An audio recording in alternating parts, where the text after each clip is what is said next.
So fresh off the heels of Suburban Commando comes Santa with muscles. I was going to wear my Santa hat, but that thing gets so damn warm. I know. So yeah, I'm just going to pause for a second and probably superimpose a Santa hat on everybody. So 1, 2, good. 3, freeze.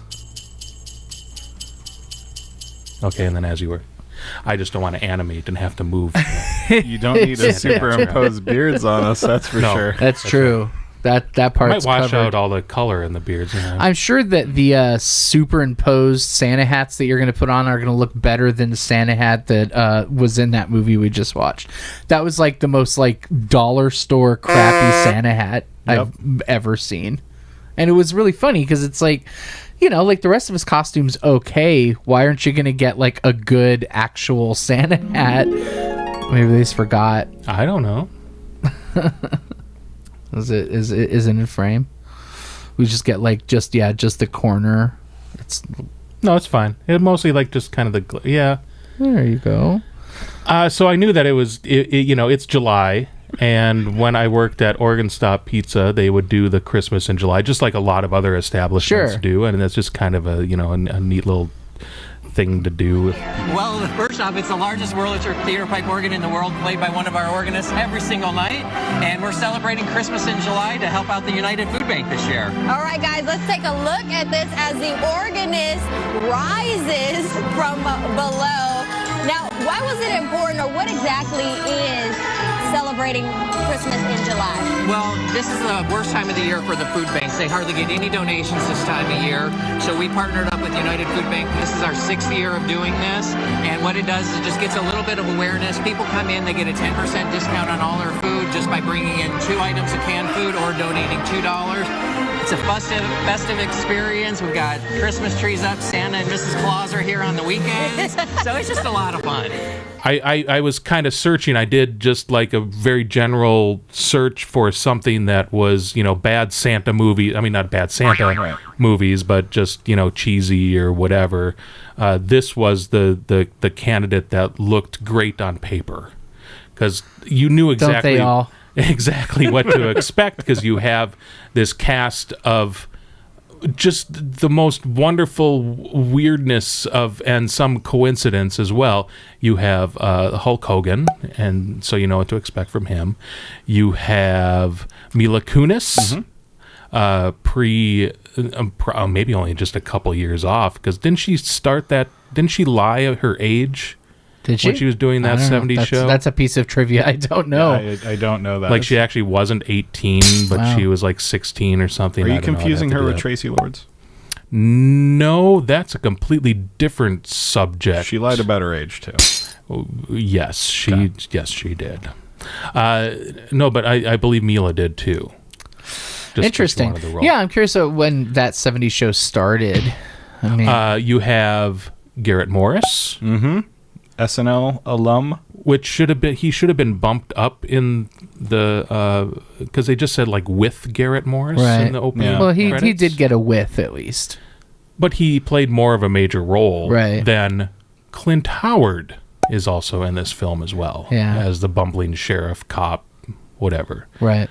Who else did we have? We had some people that have had smaller roles in other things. We had the woman that played Saavik in the later Star Trek. Yeah, she took over for Kirstie Alley, so she was Saavik in Star Trek 3 and 4. Okay. Who else am I missing? There was Ed Begley Jr. Ed Begley Jr., yeah. As either Mr. Frost or Dr. Frost. Ebner. Not Ebenezer, but Ebner Frost was his name. And then we also had Don Stark, who plays Donna's dad in that 70s show. Okay, Yeah, so it was a nice little that 70s show connection there. Yep. And I think that's... I wonder if they even realized that. Well, and the kid from Picket Fences. The kid from Picket Fences, right. Yeah. That I don't remember anything else, apparently. We start out with Hulk Hogan as Blake Lively. What was his name? Blake. Blake Edwards. Blake Edwards. Blake Thorne, richest man in 10 states. And he is what they say as the evil millionaire. I don't know. I didn't really see like the evil side He of wasn't it. evil. He was super eccentric and just Narcissistic. annoying. Careless. Yeah, exactly. Privileged. Yeah. Like made all of his servants like playing war games with him, which I didn't really ever understand. Did I miss it? Was it going like too fast? Like what was the whole purpose of their whole war game thing? I think it's to keep him on his own toes. okay. Yeah. Got it. Yeah. It's kind of like a Pink Panther sort of thing. Right. Which, No, but I mean, if I became stupid rich overnight, I'd absolutely do that. Absolutely. Really? I'm You saying just it have right people- Just now. have your chef attack you in the middle of your omelet. Yeah. Always with a meat pounder. Right. Or a Always. T-square. Yeah. He would also that be a comes French later. chef. Because I would want him to say, like, sacre bleu Yeah, exactly. every time. Yeah, this movie needed more one-liners, I think. A lot of one-liners. There were, but I think it needed more. Yeah, to be fair. I mean, you could always use more. And more puns. And more alliterations. But It didn't need more plot because there was a lot of plot for a movie of this nature. so, Sean, since Yes. you brought it up, what is the plot? All right, so Hulk Hogan gets hit on the noggin. He falls down. Okay. Keep it simple.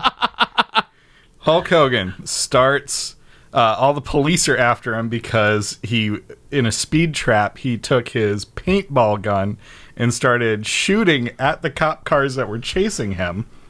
And he successfully evades the police into a mall during Christmas where Santa has not shown up yet. And everything is going like crazy because there's a line of people demanding Santa Claus.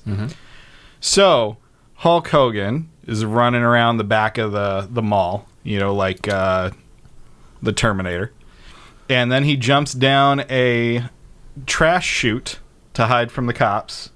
But he gets clunked in the head, falls down, has amnesia, and thinks he is Santa when he Well, wakes he is up. he is convinced that he's Santa by Right. the... One of the elves goes and grabs him, and he's like, Yeah. "Oh, here's a doofus that can dress up like Santa." Well, yeah, and because make me like the 50 bucks." actual mall Santa is like missing. right, Yeah. which is so- a mystery that's never solved. Right. Totally. Where's the actual Santa? Well, because they're all drunks.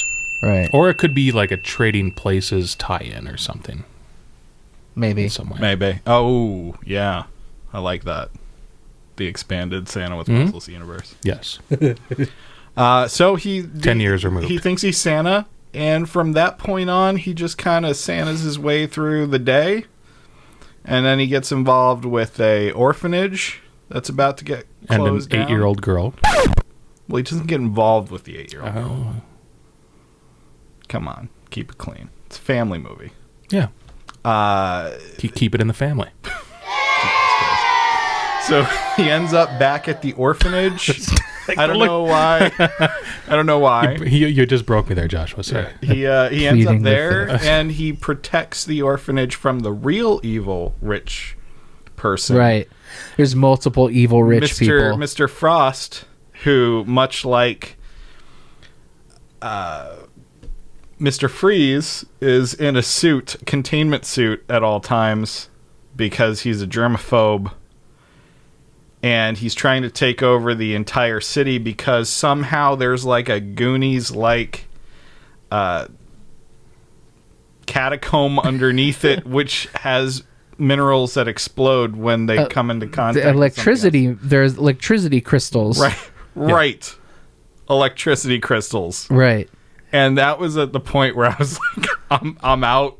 Like I'm done. I'm finished. There's way too Tapping out much here. going on for me. Right. And yeah, that's the so. And then he, of course, it's Hulk Hogan. He saves the orphanage.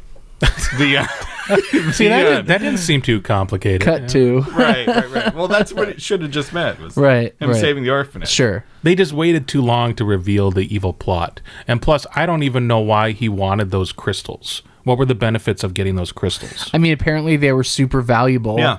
Like apparently is because they talked about that that they're worth millions of dollars. So I don't know if it was just a money thing with Ebner Frost. He seemed very well off to begin with. Yeah. Not unless it's like a Mark Cuban sort of thing or a Mr. Wonderful. I watch a lot of Shark Tank. I like Shark Tank. Like a Mr. Wonderful sort of thing. You can never have enough money. Sure. You want to keep accumulating more and more and more. But yeah, I would assume that the whole like electricity crystals thing would have something to do with like some plot, right, to take over the world. Because why wouldn't you incorporate Step up your like game. the germaphobe thing or the freeze sort of thing? I was trying to figure out why those little. I don't know. They're like on the pillars, and then they had like these little like. Oh yeah, like the fog machine things. Yeah, I assumed that was like some kind of like disinfectant. Yeah. Because when he like enters the room, one of his henchmen's like spraying stuff, and he's like, "It's disinfected now." Right. So I just assumed that was some kind of like disinfectant spray for the outside. For the outside, yeah. The Even though he just vicinity. stayed inside all day. Totally. Yeah. Yeah. But his name is Freeze, or Frost, so Right. you would think. I was thinking the whole time that he wanted to, like, there was some nefarious plot that he wanted to freeze the neighborhood for some reason, Totally. or if it was Sure. something like he was yearning to be like outside and in the environment.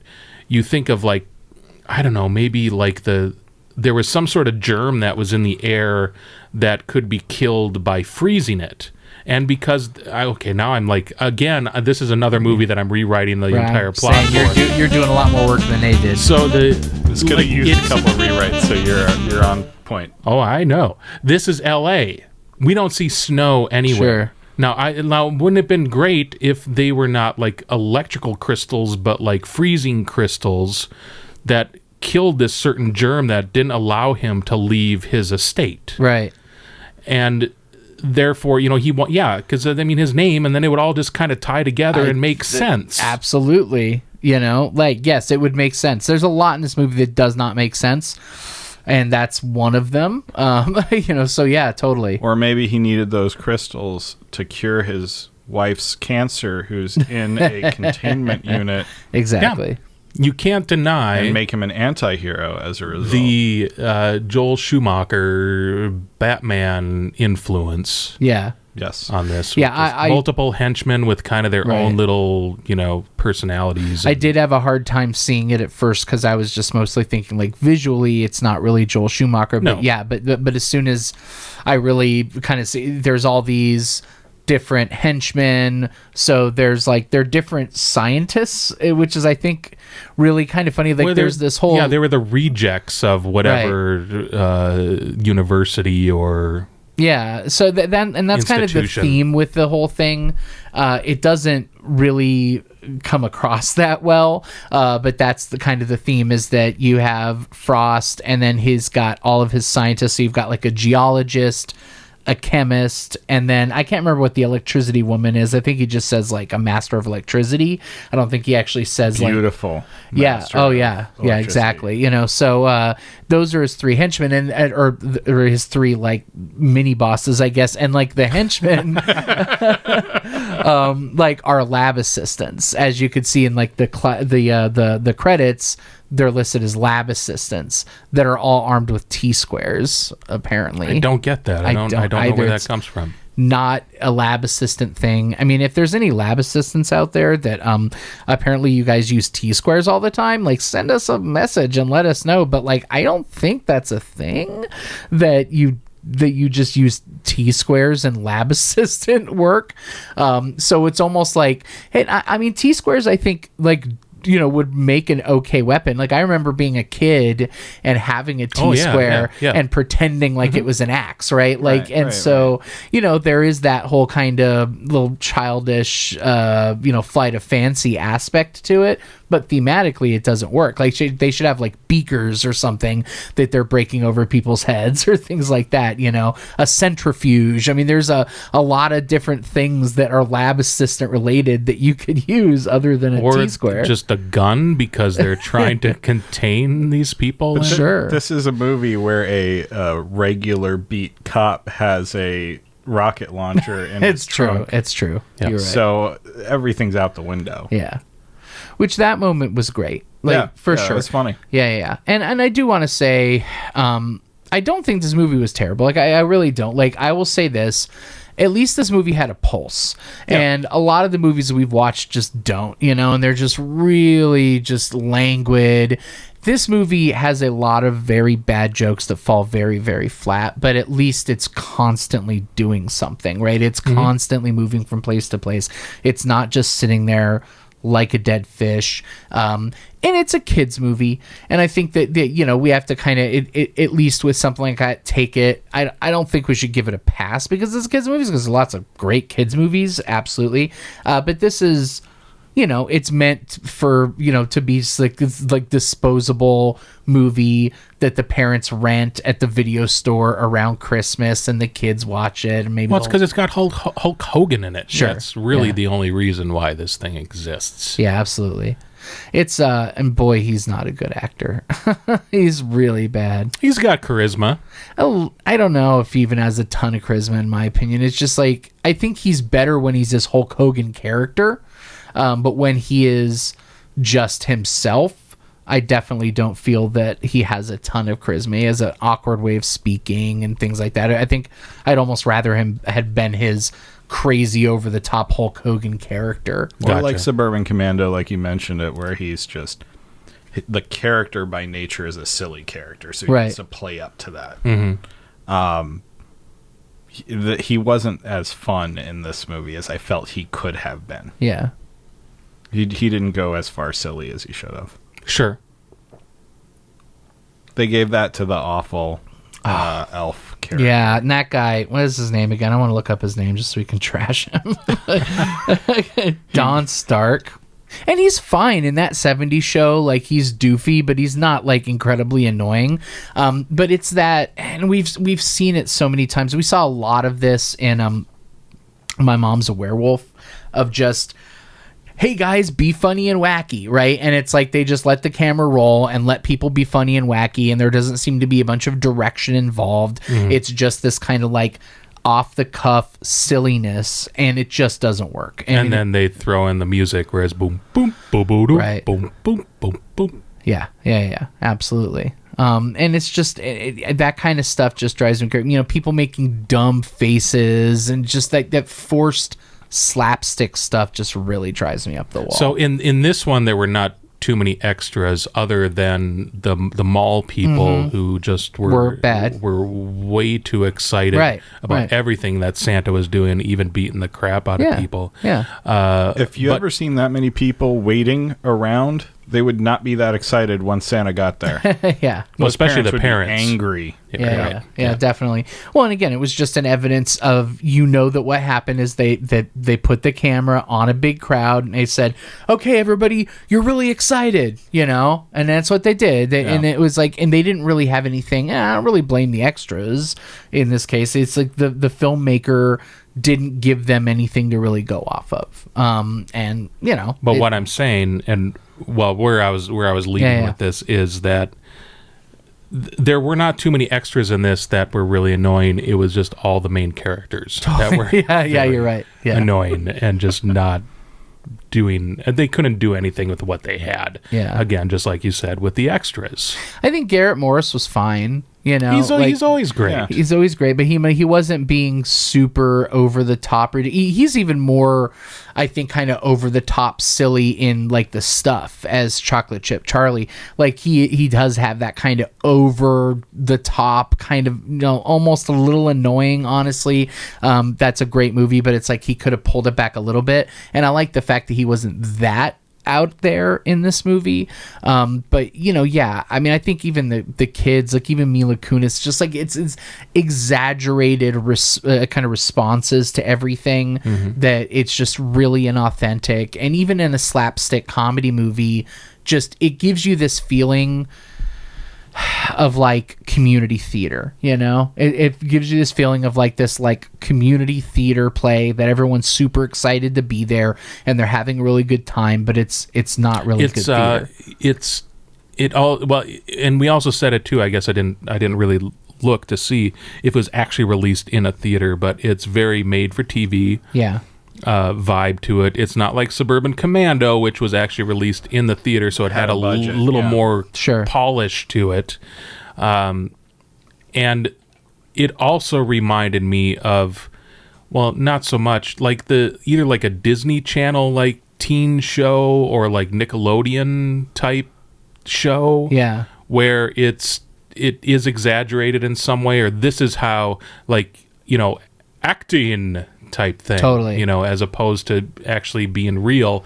But there was that one real part with the Don Elf guy, where he had like an honest response, and it stuck out like such a sore thumb. Absolutely.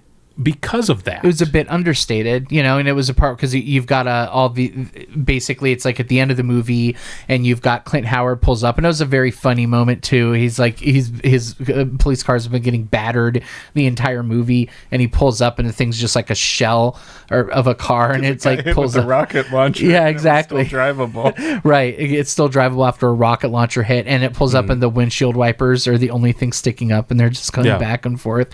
So that was really fun. And he pulls out, and everybody's just standing there looking at this building that just exploded, and they're just standing completely still. And he's like, "Everybody freeze!" And they're like already frozen. And you just have that dude just like looks over and he's like, it's like, well, he raised one hand. He's like, right. He's like kind of pointing at the building. They're already frozen, idiot. Yeah, exactly. And I was like, that's good. If this movie had more comedy of that ilk, I think it could have been really funny. Just kind of dial it down just a little bit, and just kind of have like this subtle humor.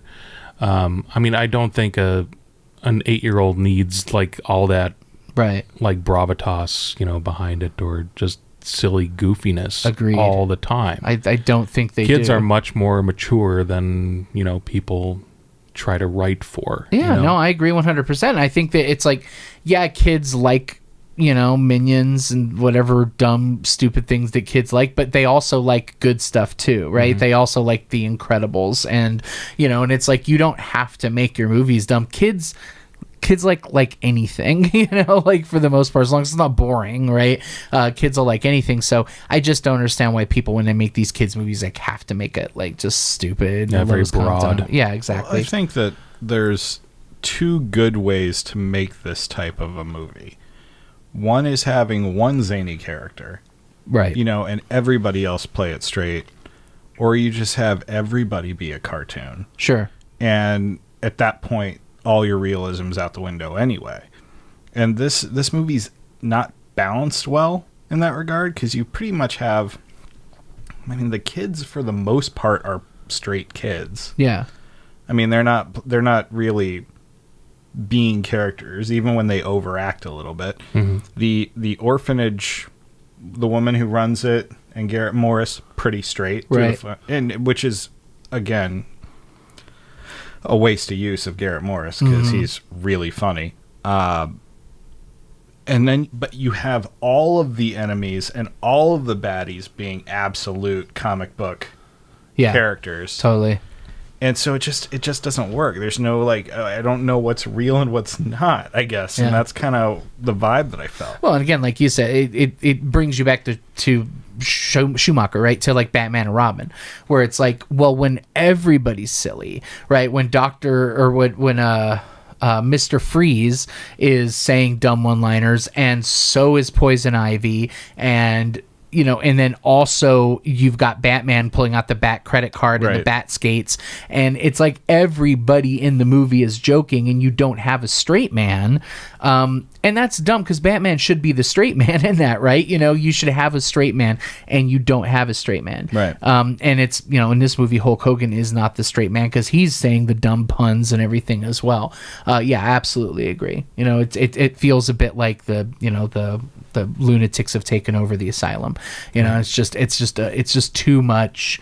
And again, like I've said it before, I'm sure everybody was having fun. That's okay. I don't want to bag on this movie too hard because I don't think, like, this movie is not a complete piece of trash, like something like, in my opinion, like Dead Men Don't Die, you know, where it's like, why are you wasting my time with this movie, right?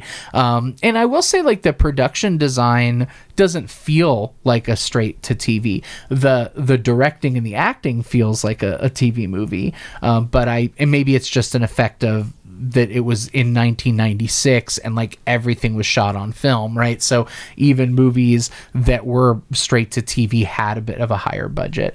And mixed in THX. Yeah, totally. On top of it. And I think the action scenes were fine too. You know, I didn't think they were terrible. You know, like I remember when we watched like Dead Men Don't Die, and like, you know, there was like that one car chase that we're like holding on to. It's like, oh, thank God there's something with a pulse in this movie finally. And there was a lot. Yeah, that was a good pun. Yeah, right. There was a lot of things like that. I mean, there was some pretty okay action scenes, some pretty good car chases, stuff like that. So I do think that it was a lively film. It was just so many bad jokes, so many bad reactions. You can have kind of this Blues Brothers car chase kind of thing going on. You know, the very light version, minus 196 car crashes or whatever it was. But to use the ranch or Italian dressing with, you know, low fat, 3 calories per serving, 2 bottles of it as an oil slick was a little bit of a stretch. Yeah, I understand the powder drink, right, you know, to obscure their vision and go off, but there is stuff like that where it's just kind of like, yeah, totally leaning really hard into it. And there were a lot of things that just didn't make sense. Like you brought up, there was like the whole part where they were in the catacombs. And he's telling him, catacombs. Yeah, exactly. And he's like telling him, okay, well, I'm going to tell you who you really are. You're actually this really rich guy, and here's your uniform. And it's like down in the catacombs.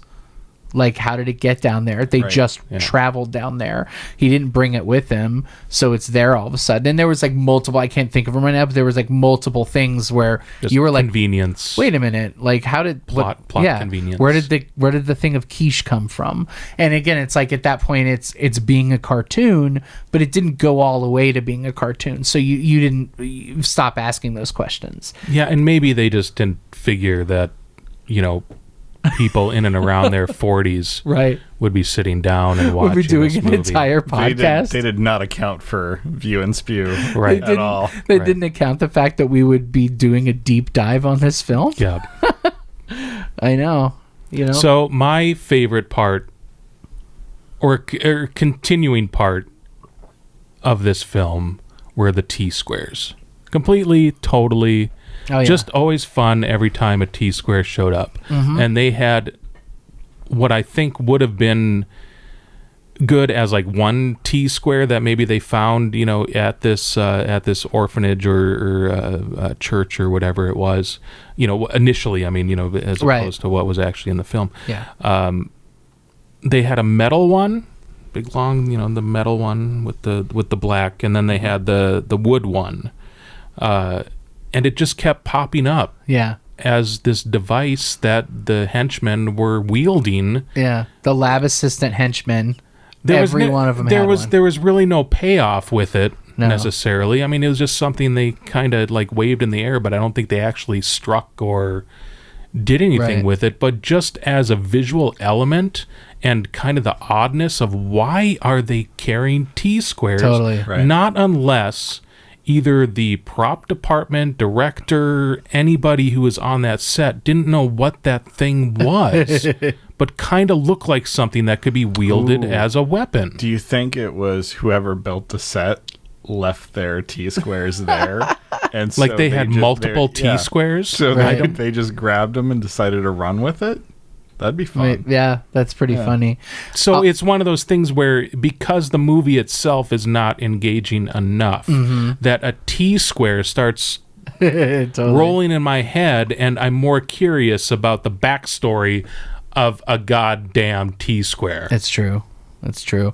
I like how there was like a sumo lab assistant as well. Oh, you got super Randomly. giddy over that guy. The guy was so funny. He also doesn't show up until I like know. 4/5 Yeah. of the way through. It's the like at the movie. very He's end, never and like established. suddenly he's just there, and he's like making like really silly faces that I actually thought were working. Do you think You one know? of the other henchmen just couldn't make it that day and they needed somebody? Maybe. And they said to Hulk, they said, do you know anybody in your WWE or WWF circle Right. that could come out for the day or two? Sure.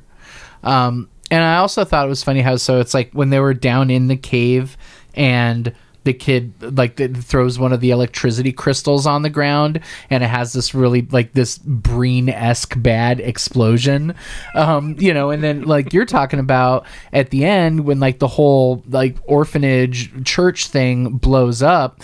And we're expecting like, oh, this is going to be some crappy, or maybe it was you that said it, but some like terrible overlay of an explosion. It actually looked really good. Right. They actually like, built a model and like had it like implode like at the end of Poltergeist. His house is clean. Yeah, exactly. And I thought that was like pretty good special effects actually for a movie of this budget. And it was just funny because like the rest of the special effects that they had were like terrible. Right. And then they just suddenly have really good special effects. But I like to imagine that it was like they farmed that out to a special effects house and they're just like super fucking good at their job. They're like, yeah, okay, I don't care. We're going to do excellent work regardless of the that's when you film. saw the very slow moving credits and, they had Yeah. the second units and stuff. And I was surprised that they even had a second unit. Yeah, totally. So that might explain why you would see certain henchmen just kind of pop up at different times and then not at other times, too. Right. This is probably just all cobbled together with, first and second unit. Sure. Right. I can buy that. Sean, you have any favorites? Moments? No. I mean, did you even like the movie at all? I liked it, and I honestly, I was kind of just enjoying the charm of what this movie was up until the point where it just kept consuming itself and becoming a bigger and bigger plot. I mean, if you want to have Hulk Hogan save the orphanage, I'm down with that. Save the orphanage. Why is there a citywide Seriously. plot involving the main guy buying up everything, which they specify is for no reason early in the movie, and then you find out Well, it it's took a 'cause of the long time. It crystals. took more than halfway through the movie. And that's the thing, Three quarters of the end before you knew what his intentions were. Also, they kind of write off the fact that they either had no budget for... The orphanage only has 3 kids in it, everybody. they only have 3 kids. And it's Again, it's right when I was going to mention that as we were watching it, they wrote it off, Right. saying, "Oh yeah, we just, what would you call it? What did they say? We rehoused all of the kids except for these 3, which really Yeah. made And those what did kids the- feel what did great. the the boy 3 say? most adorable kids. Nobody the wanted them. leftovers. Yeah. Oh yeah, something. we're the leftovers," Right, and then right. he storms off away. Yeah, well, we're pretty much closed down anyway. See, we found homes for all of the kids that we could. We're the leftovers.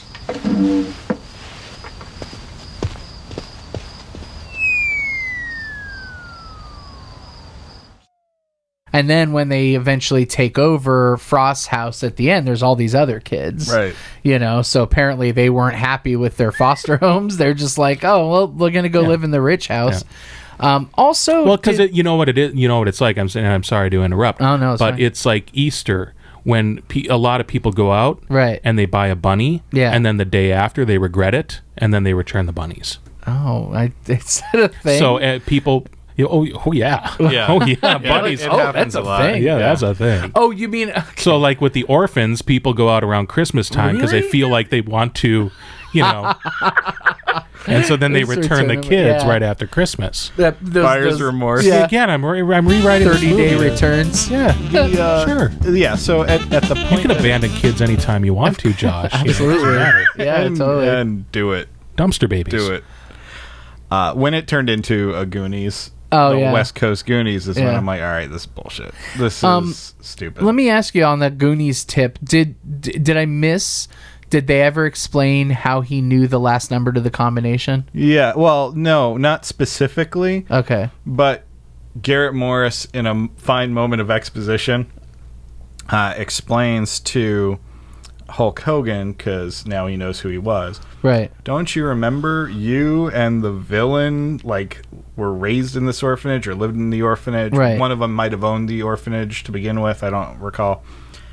And they were best friends. Okay. Growing up. So that establishes that both of them had been to the orphanage prior to the events of this movie. Right. And they hung out and they played together in those catacombs. Okay. And so that he might have either cracked the code at that time or...